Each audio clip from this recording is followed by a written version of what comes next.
It's time for another episode of Hops and Hedges, where we talk everything beer and landscaping and everything in between. So crack open a cold one and let's dig in.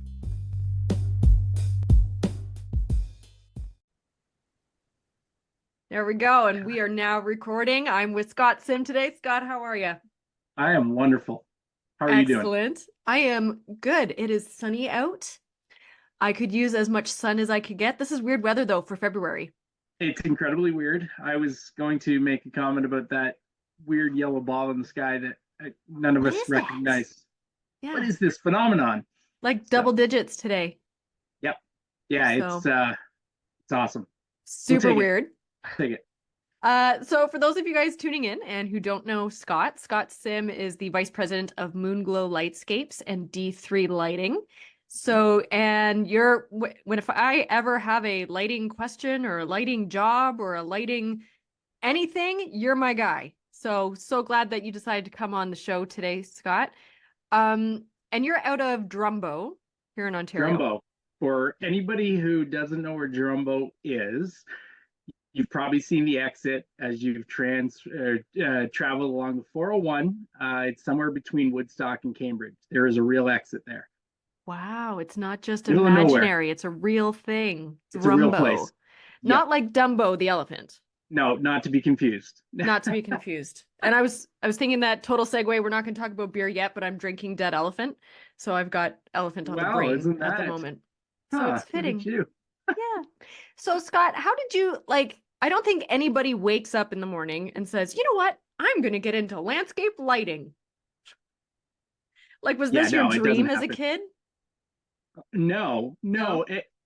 I'll say this before I tell you how. It feels like one of those dream jobs in a sense, though, now Yeah. that I get to do the designing that I do and create stuff that I do and go, wow, that's that's What I really do is really awesome. yes. But no, I did not wake up as a 4-year-old one day and go, I got it. Yeah. Um, it was when I was at Turf Care Products, which was the distributor I spent 9 years at, that I learned about lighting. I came there as an irrigation sort of person, if you will. That's what my experience was with, but relative to what they sold there, and so yeah, I knew irrigation. I knew nothing about lighting. I knew it existed, but I didn't Mm-hmm. really understand the breadth of it and the fact that it was such a big industry and a big piece. Um, had some really great mentors there, great customers there who you could learn a lot from, just gleaning as to how they approached it. And Mm-hmm. yeah, just through experience, it was one of those things that I find, well, there was no formal training to it that I found. I mean, although there are other ways you could learn it, Yeah. just doing and being around it was the best for me. And sorry, what was that company again? Turf Care Products. Turf Care Products. And how So long were that's you with where them? I was there 9 years. So I spent 4 years kind of as an inside sales store manager, and I did the remaining roughly 5 as an outside sales rep. And that's kind of where you and I met Mm-hmm. in that portion of the role there. Crazy. Yeah, I was thinking about that the other day. It's like, it's been like it was around 10 years ago. I know, Like, I know. I feel like that stuff dates me really quickly. that's amazing. I love it Yeah, though. And then and now you're Moonglow and D3 Lighting. So can you yeah, tell us what are those companies? What are they or how are they different? What do you yep. do? What are they? So So, Moonglow Lightscapes. yep. So Moonglow's 11 years now, and Moonglow's business is design, service, install of landscape lighting systems as well as holiday lighting, predominantly residential holiday lighting, but we do have some commercial clientele. And with D3 is kind of a spawn of that, I guess. About a little over a year ago now, we were approached from a manufacturing partner that we had, Dower Manufacturing, who didn't really have any representation here in Canada, Mm-hmm. and wanted to expand into this market, saw an opportunity with us, and it came as simple as this. They went, hey, if somebody called you and wanted to buy the lights from you, what would you say? And I would say, yes, of course I will sell those to you. Um, Yeah. but we wanted to, yeah, it's kind of a no-brainer, right? But we wanted to differentiate there anybody can sell boxes of lights, and that's great, and it is a good business model, but we just wanted to do it differently. So we are selling design services, and we have a variety of support services. So we've Hmm. got sites throughout southwestern Ontario that we've already designed on behalf of other contractors, and they've done the installing of such. Awesome. So if I Mhm. wanted Christmas lights in my studio, could you hook me up to this outfit Just that you like have right now behind you? this is this is about as tacky as I would ever allow. This You know is what? not. I'm digging it. Oh well, great. No, it's great. We actually had a holiday office desk decorating contest around the Christmas Oh my time. gosh, I love that. This is the remnants of that. But I also think this is my inspiration coming into the holiday season, that I can look around and go, okay, what colors, what options do we have? What's out there? And Right. it's all above my head. Oh, that's so funny. I mean, we're recording this in February. I only just Yes. took down our Christmas tree Uh-huh. because it was so gray, right? It was just so, I mean, today it's sunny and the last few days it's been nice and warm. But when it's Right. so dark, I was telling my husband, it's like, can we just leave it up until like the sun comes out? And it was Yeah. almost, I mean, it's almost Valentine's Day now, Yeah. and we Yeah. finally just took it down. So I'm all for hanging up the Christmas lights, you do you. So Yeah. I think it's great. It's a fun business. It's a unique business to be in. Yeah. Yeah. And so you've been a member of Landscape Ontario too for Mhm. years. And has that been since the beginning? So when I was at Turf Care as a sales rep, I was on the irrigation sector group. Oh yeah. So spent some time with that group. And then I also, as a salesperson, you have to get out there and you have to mingle and you have to meet people. And Hmm. chapter events were wonderful for that, frankly. And they were very inviting, very welcoming. I can speak very highly to London, obviously. Yeah. But even like Windsor was wonderful. Like I did some speaking at Windsor. Waterloo, I've done the same with. I've done some Golden Horseshoe events. So I've got to see a bunch of that side of things. That blossomed into some work with the Canada Blooms displays that LO would submit, and so I did some lighting for Oh, those nice. projects. We worked with the likes of Wentworth Landscaping and a considerable amount of other folks on those efforts. Those were fun. Those were just Hmm. such a neat experience just to be around all those other people too. Right. Um, when I when I kind of settled in here with Moonglow after a few years, I think maybe 3 to 4 years ago, I started attending the lighting sector meetings. Yep. At the time, Carl Hastings was the chair, and Carl elected to step down a few years ago. And next thing you know, people started throwing my name around, and before I knew it, I'm the sector chair. Yay! Oh, But you no, are. Well, yeah. congrats. So I thank you. I do enjoy the role. I do think we have a wonderful group, and we have a nice mix of manufacturers, distributors, and contractors. And I think that's the Hmm. that's the model you want. You want all those kind of inputs, seeing and hearing from all sides. It's So I'll so put cool it. to me. Sorry, what's that? I was gonna say, so I'll put in the selfish plug that February 28th is the lighting symposium at Landscape Ontario, but this might air past that, so I that's think okay if this it is doesn't. airing after that. Yeah. Yeah, that's okay. That's okay. That's okay. I can put it in a write-up though somewhere Okay. if I learn how to do it. Sounds Um, sounds yeah. I'll figure it out. It's fine. I was just gonna say, I think it's so cool how within Landscape Ontario, there's all these sectors.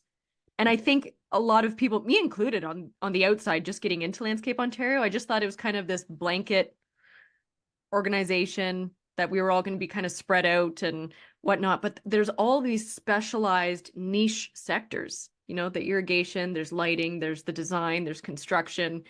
And then so they all each have their focus sector, but then they all really work together. And there's this real It's open communication between the sectors. It's really cool.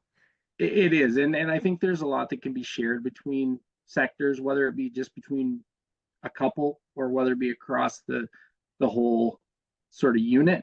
Yeah. I look at, I'll use the example of us in irrigation right now. There's not every irrigation contractor does lighting and vice versa, but we do know that there's some symmetries there, and so we've opened it up to where the irrigation symposiums on one day were the next, and offer discounts to the respective vendors as well as the attendees, that if they wanted Mm-hmm. to attend both they could, and it benefits because again we see that they come from they do both types of work.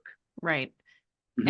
And before we get to the really important question of beer, Mm-hmm. for members of the general public who are listening, can you just give a really, I guess, high overview of why outdoor lighting, landscape lighting, it's not just a matter of plugging something into an outdoor outlet? Can you just give a general idea of what outdoor lighting is? Um, Outdoor lighting is extending your outdoor landscaping experience. And more technical, because One you of the you best don't just you don't just plug it and into an more outdoor outlet, right? you don't plug and play. There's an actual plan and design. There's an art at play. I always joke that I have the big box of crayons, not the 12 pack, because I really it is an art piece. It is there's a blank palette to start with that I want to finish with something amazing. Yeah. Yeah. But I think there is some technical, but I huge. don't And I like it think maybe to that's that. what I'm hinting at. So there's actually a box that gets Hmm. installed, right? Like you need to tie There's what's in. called a transformer. Yeah. Yeah, yeah. So the transformer is, I would call the transformer the heart, and the timer is the is sort of the brain. And you need both to make it all happen. But the transformer Hmm. is really integral. It's what drives everything. It's the electrical. It's the major electrical component Yeah. in the system. Yeah. It's huge. It's something when I'm talking with clients and I'm trying to convince them of landscape lighting because I love it. I mean, it can extend your day, and I'm all Yeah. about the most amount of light I can get to be outside. That's what I want. Right. And I'll oftentimes get clients saying, "Oh, well, I just bought these patio lights or whatever, and I'll just plug them in." I'm like, "Yes, but like, and Mm. having an outdoor lighting plan, it is so important, and it is really in depth because it's not plug and play, right? Like you No. are No. tying into their existing electrical system of the house with an outdoor box. It's a Mhm. transformer, the same one, not exact same one, but Yeah. same concept that people would have usually in their basements. You guys are installing outside in the exterior, usually, right? Or in a garage or Typically, something like no, that. yeah, it's exterior. The closest to anything you would consider interior would be outdoor structures. Right. Yeah. Yeah. So very cool. So, beer, the big question. So I've Hmm. already somewhat introduced mine. I'm drinking Dead Elephant from Railway City Brewing. They're out of St. Thomas. Yep. One of my go-tos, I usually like them hazier and juicier, but this one has like I like that biscuit or like cookie kind of Yeah. flavor without being Yeah. sweet. So I'm really digging this one. And for you, my friend, do you have a beer with you today? I must admit, I'm kind of lame. I'm in the office. I don't have a beer with me. I had That's a okay. minor panic about an hour and a half ago and went, this ain't gonna happen. Way for me So to put you I'm on the living spot. vicariously. Yeah, exactly. I'm vicariously living through you today. Well, So cheers to yes, so you. cheers. So, if you did have one, is there a favorite? Yes. I think right now, so I will premise this with the fact that I have been sober for over 4 years now. Hmm. And prior to that, I was a huge fan of craft beer. I was a huge fan of the craft beer experience. I thought it was amazing that you could go to a place of business, sit and talk to the owner about the craft that they created. And I think as a creative individual myself, that's what drew me to that. Yep. Um, there was just something, yeah, just very unique about the whole experience. So Lana and I, over that period, whatever period of time, would have we were in 100 different breweries throughout the province. I think the only one that was out of province was the Detroit Brewing Company. Outside of that, everything like we saw all corners of this province through breweries. Hmm.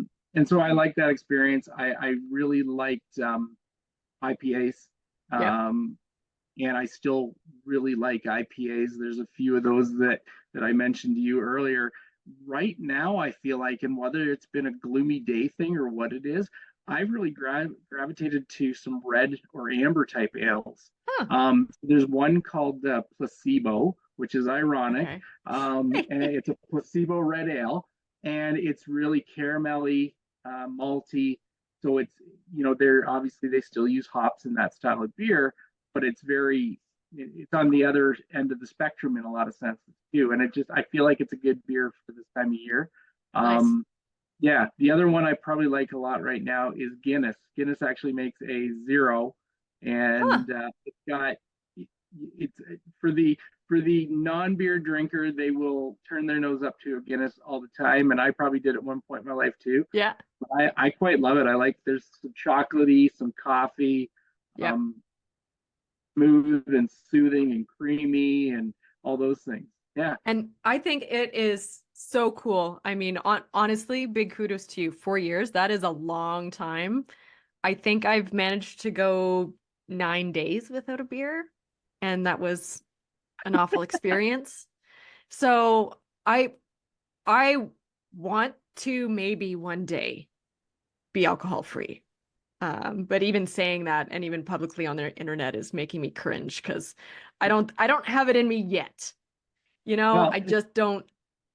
But man, is that ever it's a really big accomplishment. But what I also think is really cool is that we live in a time now where we have options. Like there are 0 and low percent alcohol beers out there that you can still enjoy. yeah, and I couldn't agree more. I think one of my partners here, his wife is in sort of marketing in a general sense, and Corona makes a non-alcoholic beer, and it is now one of the top-selling beers. And I believe that's part of the Molson's family. I hope I got that right. But that's one of their biggest sellers.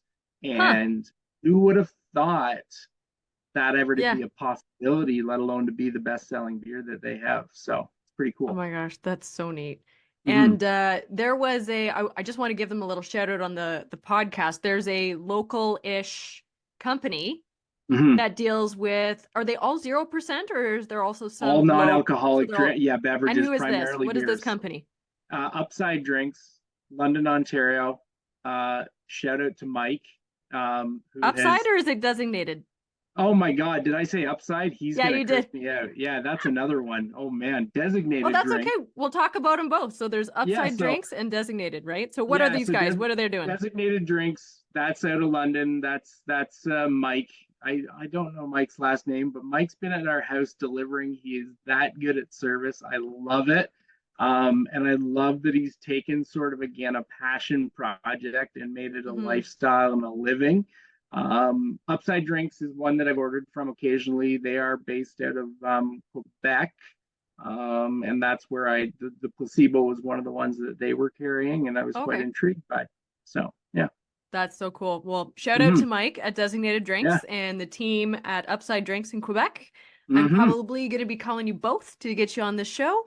And also, I think, Scott, it was you that told me that they have like an IPA taster pack of all Exactly. their And so 0% IPAs, and I am yeah, down. that's Challenge accepted. start. Sorry, I lost you there Exactly. for a second. What did you say? There we go. No, I just said that is excellent that you've accepted such a challenge. I think you'll enjoy it. I can also be really brutally honest, though. Like sometimes, which I have not yet done. All the beers so far I've brought on to the podcast are ones that I've had before. So Okay. you're not seeing my face of me experiencing the beer for the first time. Because even though I'm Yeah. an actor, there's some things I can't hide. And You can't hide a bad beer. there's been some beers that have gone down the sink. It's just like, this is not, no. So I have not brought on one of those onto the show. So I don't want to So come on the show and it's not funny you make say friends. pouring them down the sink. I would never pour beer down the sink, and it's probably because of my Scottish heritage, and I'm just too cheap to throw something out of such that I paid what I paid for it. So there's Right? that. Yeah. Yeah, And my that's dad would be proud of me right now. Yeah. it's even harder with like craft beers, right? Because they're not cheap. Hmm. No, I and think Janet Mott was on the podcast. We were talking about the price yeah, change, like yeah. of some beers, and these IPAs, these craft beers, they're like $3, $4 a pop. Hmm. And yeah, there's some that usually I go to my husband, I'm like, hey honey, do you want to give this a try? And he's like, it's that bad, huh? I said, well, you can try it, but he doesn't even like IPAs or weird beer. So it's usually a disaster. It's a tough But sell. Yeah. he he's a good champ. He will give it a sip and give it a try, but it usually goes down the sink. Um, so I want to talk about your own property. So I am a little envious because in your questionnaire you say um you've got a hot tub. I do not. Oh, you're breaking up. I do. Um, it was we have a hot tub. Probably it was the second thing to happen. Uh, well, no, maybe third thing actually. We poured the concrete, had the deck built, hot tub arrived, and I Okay. love it. I love it. I love it in the winter. I've come home at in the morning after say a night of plowing snow or something, and even Yeah. jumped in there, sat out there in the snow, and it's yeah, it's an amazing place to be. Uh, Disappointingly enough, there are no lights in my backyard other than some What? step lighting to get me down there. So there is the lights are the ones in the hot tub that change from green to blue to purple and red and so on and so forth.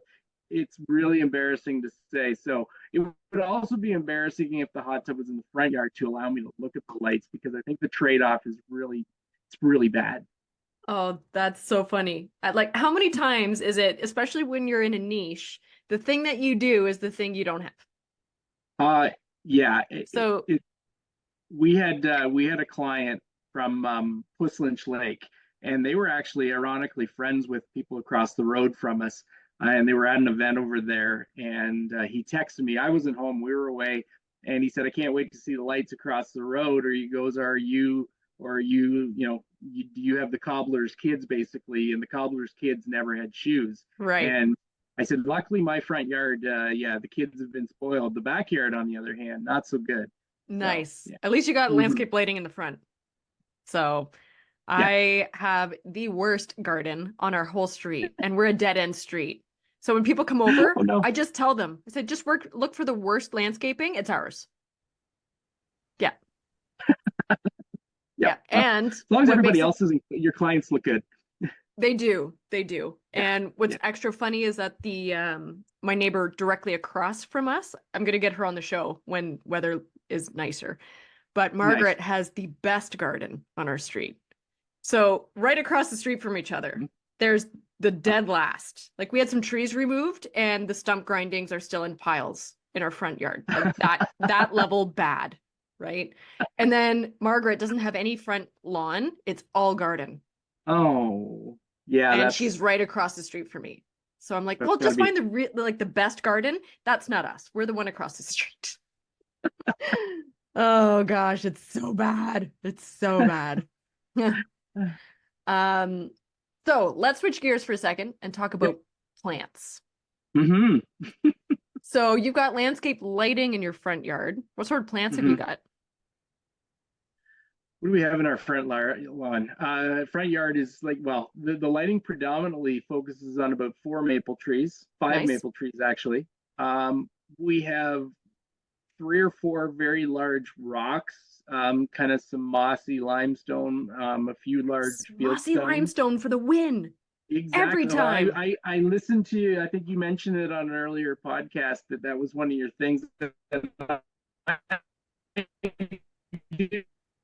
you love it. Sorry, you're breaking up And again so there, I have Scott. some You really might have to turn off your tiny video. little wash lights, hitting some of those. There we go. There Um, you go.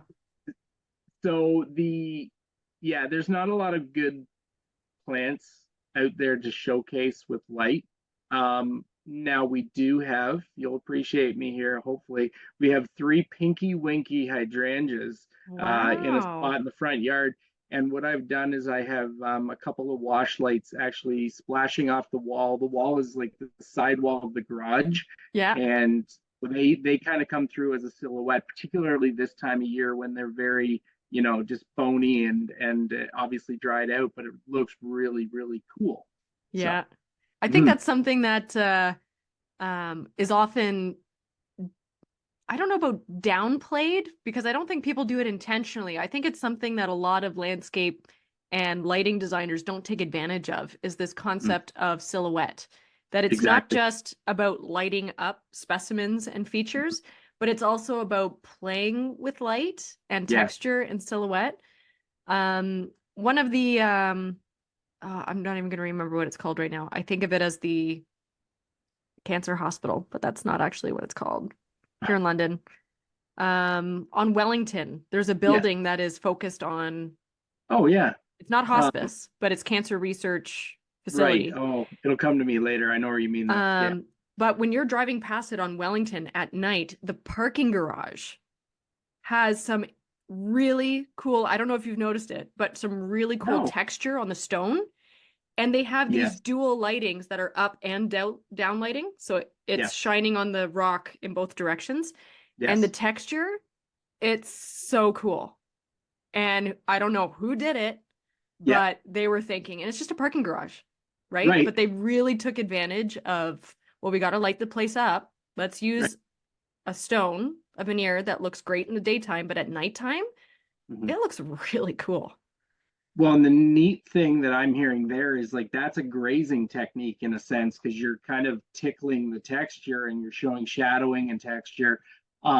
If you add that layer of a hydrangea, of a spirea, of a Mm-hmm. barberry, of something of very light density in front of that, there's your silhouette. But the nice thing is that when we cut down some of those plants at the end of the year to winter them, or early in the spring to cut them down, you've still got something behind it because you got a hard surface that's well lit Right. or properly lit too. So yeah, I Mm-hmm. love that layering effect that you can gain.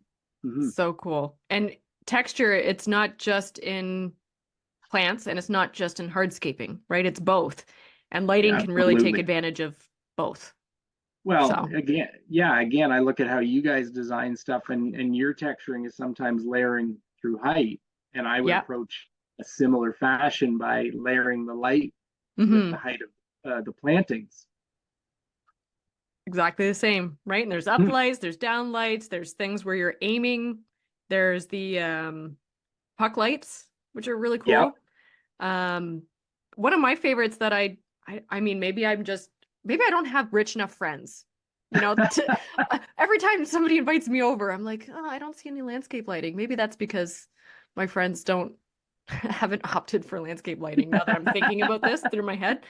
But one thing that I really like is the I don't know if it's called a coping light, but the light that Yes. actually sits underneath the coping or like the Yes. ledge stone Yes. of a wall. Oh, it's so pretty. As long as they're properly installed, I would agree to you. And what I say by properly installed, again, to gain that textured look that you just described earlier, that grazing effect, if Yeah, they're too tight to the stone or the stone's, too soft or flat, sometimes you get a lot of reflective light. So right. there's me being a bit of a lighting snob, though, perhaps too. So yeah, No, I like that. You know what? yeah. You're a lighting guy. You can be a lighting snob. All right, all You have right, my full permission. all right. I'm sure that's what you needed, but now you have it. You're welcome. Now I've got it. Talking about equipment. So Mhm. whether it's landscape gardening, so softscaping, hardscaping, or lighting, right? Because I know that you're a lighting guy. But if Yep. there is a piece of equipment that you're like, man, I can't do what I do without this, what is it? Ooh. There's a few, but I'm going to say probably one of the tops would be a ladder. It's a good Without one. a ladder and with it, an extension ladder, Hmm. downlighting is never a possibility. And downlighting or moonlighting, by and far, is my favorite effect. It's the most natural effect out there. You Hmm. can sort of mimic shadows, and you can safely create safe passage. Yeah. again, without a standard path light or similar. Yeah, so if you don't have a ladder, you don't get to do that stuff. You also have to obviously have the big enough tree specimens to make that happen. But yeah. Mm-hmm. Mhm. Well, and downlighting too, it's also more what's the word I'm looking for? I don't want to say intrusive, but it's better for like birds and light It's less pollution reduction obtrusive. and stuff Yeah, like that. Yeah. yeah, So yeah, downlighting, it's a better way to light up those specimens without yeah. interfering with nesting birds or Not only nightlife that, and that kind of stuff. it's incredibly dark sky friendly too, and I think Hmm. that's an important facet of any lighting designer's toolkit is to not interfere with dark skies. And light shining down is not going to create that light pollution. Right. Mhm. Yeah, I'm just thinking this is how my brain works. I'm probably on the ADHD or autism spectrum. This is actually I just had a doctor's visit this morning. I don't even want to talk about that. So the I was just thinking because my brain totally segued, but like I haven't really seen a nice clear sky for a while either. So even though the days Yeah. have been pretty sunny, that's something that I really miss about summertime, is seeing those clear Yes. skies um and then my brain is also segueing again. I think it's April 8th that we're going to have an eclipse. Did you hear about that? I did not know that. Yeah. So stay Awesome. tuned. I think it's the 8th. Awesome. I don't know. There was something about a PA day. School canceled school because they didn't want kids looking at the eclipse at school. So Oh dear. they're now making it a PA day so that kids can stare at the sun and go blind at home and not be That's right. liable Nobody's or nobody's something. there to watch them and monitor them. So perfect. Oh, geez. So funny. So you guys are super niche, right? So you guys are Yeah. landscape lighting, landscape supply, that type of stuff. Mhm. And you guys will be hiring this year. Yep. Yes? Looking for laborers, Currently, salespeople. What are you looking for? probably at this point, 1 to 2 laborers at Yeah. the where we sit right now. Everything else is kind of tooled up. We have a part-time salesperson on the D3 side, and everything outside of that, we're fortunate that Moonglow doesn't exist without our sister company, which is Mountain View Landscaping. Yeah. And a lot of the HR, the admin, the financial side of things, um, that's we're fortunate again to say that we have that larger piece of the puzzle, which also is a huge piece of the puzzle when it comes to our holiday lighting season, Mm-hmm. because we ramp up 10, 12 staff at the most when the holidays hit. Yeah. But it's perfect timing because the landscaping season is winding down, maintenance is winding down. So the Mm-hmm. timing is great. We're fortunate to keep people working at a time when a lot of companies are looking for something to do, frankly. Right. And so Mhm. you guys don't do snow removal. No, we do actually do You through the Mountain View do. side of the business. We do snow. Yes, Wow. yes. So you do holiday lighting and snow. Yeah, and there have been times where they've run into one another. It Yeah. seems like with the seasonal shifts we're experiencing, it's less and less. But I would Right. expect maybe 1 to 2 days in the holiday install season that we get snow interference. Whether it be just enough snow to kind of take us off track, or enough snow that we have to go out and actually plow it. Wow. That Mhm, is kudos to you. So you are signing up for not one winter type job, but two, and mhm, one of them being mhm. snow.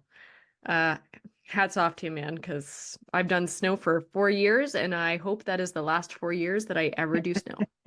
So Well, if you were in it this year, you weren't. Well, I mean, I say it maybe prematurely because the winter's not over, but it yeah, certainly careful, hasn't been knock the on wood. experience of. Yeah, it hasn't been the experience of recent times with winter. So Yeah, I think my biggest thing was snow, because I was a snow manager. So I've yes, actually not been a shoveler, or I mean, I would shovel because I'm the snow sure, manager. And if you need a shoveler, guess what? That's you. you do it. But it was more my stress level and anxiety of having to be on call 24/7 that it like my nerves were shot Hmm. being Hmm. on call and you don't know if the phone's going to go off at 2 a.m. Right. and just always being on and ready to go at the drop of a hat. That's right. Yeah. So And I'm, weather, especially where you guys are, is weather gets that much more unpredictable. It's yes. funny, we're only, let's call this about an hour apart, and yet Yep. this much further east, we're out of that target that much Mm-hmm. more than what London always experiences too. Yeah, I always feel like with the lake effect snow, we either get slammed, like really Yeah, slow moving weather coming in, and we just get slammed with it, or it completely skips us and slams Kitchener. that's right. So it's Yeah, kind of like one or the other, but in between here and there, yeah, they're not going to get any of it. It's either London no, or Kitchener. yeah, exactly. So we've got a few minutes here. I just want to wrap up with a couple more questions for you. Mhm. So talking about books or a magazine that you would Yeah. recommend for other business people or people in landscaping or just a good book, what would you recommend? Oh my goodness. I think I gave you a clue on that Oh, earlier. you did, and then you said, in case I forget, do you want me to remind you what you said? Yeah, see, this is I was queuing you up there. Thank you. Oh, you bought Story Brand. Good for you. No, I've had this for a long time. This is a Oh, have really you? good book.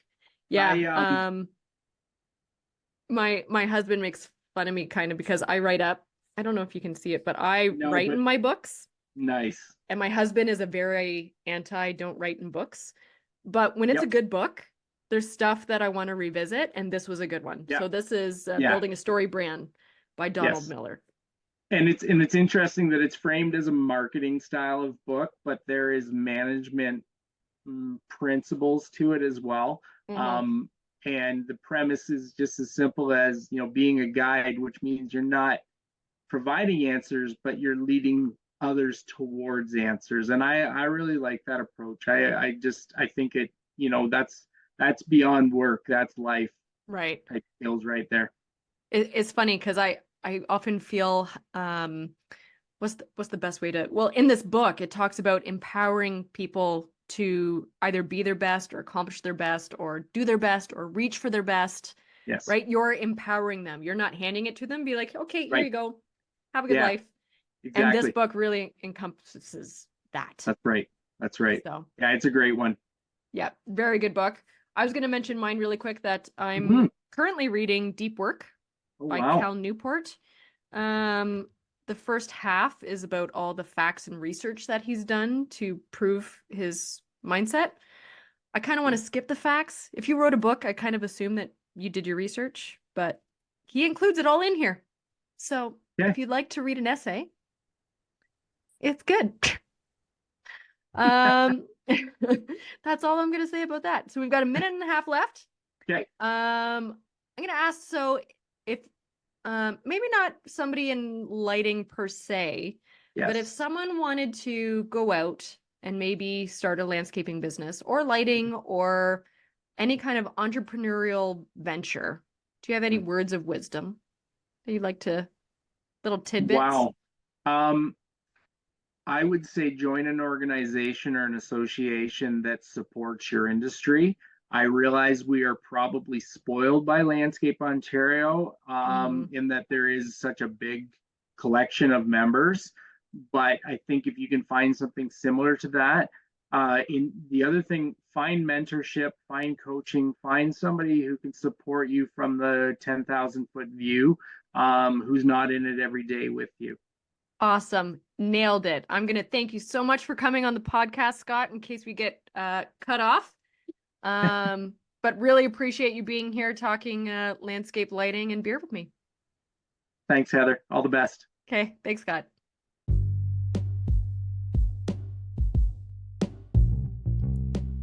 That concludes this week's episode. Tune in every Wednesday for someone new and some new brew. Don't forget to click the follow button to stay in touch. See you next time.